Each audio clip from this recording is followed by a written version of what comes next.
मेरे को एक इनाम मिला कमेंट का। मेरे को तो मैं सोचता हूँ कि नहीं कहा, मेरे 3 लाख मतदाताओं को कहा, छिपकली के तरह फेंक दिया तो अब काय का बनाना कोई काय का। इससे बड़ा कोई भारत रत्न तो है तो पता नहीं कमेंट का कोर्सा है कि जब मैं 24,000 वोटों से जीता हुआ और सिटिंग एमएलए और जिता हुआ एमएलए उनको दरकिनार करके जब भारतीय जनता पार्टी ने एक बेरुखी अपना करके जो नज़रअंदाज किया वो तो मैं खामोश रहा और 5 साल मैंने और मेहनत की। लेकिन अब जब टिकट की बारी आई तो फिर वापस वो बात दोहराई तो ये तो एक किस्म की बहुत बड़ी चोट हुई। लेकिन मैंने उफ तक नहीं कहा, पार्टी के खिलाफ कोई एक शब्द भी नहीं बोला।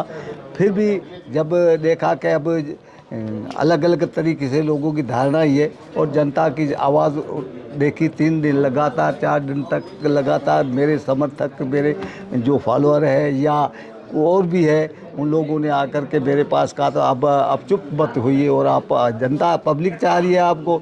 और फिर हमारे ERLP के भी लोग मेरे से मिले तो कहा भाई हमने जो फील्ड की क्षेत्र की विधानसभा की जो आवाज़ सुनी है उसके में आप सशक्त उम्मीदवार हो, आप तैयार हो। मैंने कहा अब पार्टी ने जब छोड़ दिया तो अब मना ठीक नहीं है। फिर भी इनकी सबकी डिमांड के हिसाब से मैं खुद स्वयं चल करके जा करके हनुमान जी से टिकट ले। आदूराम जी और आपकी बनी नहीं 5 सालों में। अब कई बार आप शायरियों के अंदाजों में उनके ऊपर कटाक्ष करते थे। मैंने किसी के ऊपर कटाक्ष नहीं किया। मैं नॉर्मल वे में जिस तरह से शायर की शायरी होती है, उनकी भावनाएं होती है, उसके हिसाब से किया। बाकी मैंने किसी व्यक्ति विशेष के कोई मेरी टिप्पणी नहीं थी। तो क्या कोई आदूराम जी कोई अदावत है आपकी या कोई? मेरी कोई अदावत नहीं है। मेरे बाप दादा 7 पीढ़ियों से मेरे पाकिस्तान में रहते थे। 71 में हम आए और 71 के बाद 50 साल हो गए। मेरे सबसे मधुर संबंध है, सबसे बड़ी रिश्ते है। जितने आए हुए आदमी को कौन विधायक बनाता है, कौन प्रधान बनाता है, कोई नहीं बनाता है।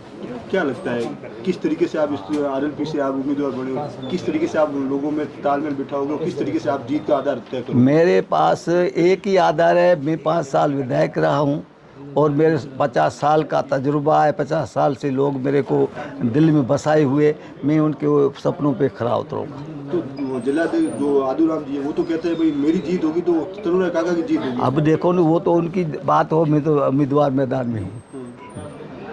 तो किसी आप मानते हैं टक्कर कौन देगा? टक्कर आपको कांग्रेस देगी या बीजेपी देगी? अब मैं तो मेरी ही टक्कर मानता हूँ, मैं सरों पर हूँ।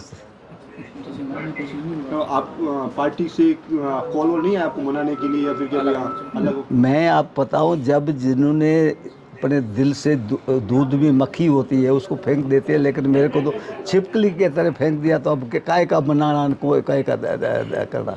तो आदूराम जी से आपकी बातचीत हुई थी टिकट मिलने के बाद? टिकट करते टिकट मिलने के बाद में मेरे पास वर्तमान अध्यक्ष और आदूराम जी पूर्व अध्यक्ष दिलीप पालीवाल ले आए थे। वो आए थे कि भाई अब जो कुछ हो गया ना, आप मैदान में मदद करो। मैंने कहा मैंने पिछली बार मदद की तन मन धन से और चारों ओर घूम करके मैंने पूरा क्षेत्र में घूमा और लेकिन उसके बाद मेरे को एक इनाम मिला कमेंट का। जो एक प्रत्याशी हो उसने जिस तरह से शब्द कहे, अभद्र असंसदीय भाषा क्या किया, अब मैं वापस मैदान चल करके इससे बड़ा कोई भारत रत्न तो है तो पता नहीं कमेंट का कोर्सा है। इसलिए से मैं तो आपसे माफ़ी चाहता हूँ। इस तरीके की भाषा शोभा देती है? अब ये भाषा इनको देखना चाहिए कि भाई किसी एक्स MLA को 3 लाख वोटों के प्रतिनिधि को कि ऐसा शब्द कहना, आप ही उसका फैसला करो क्या सही है।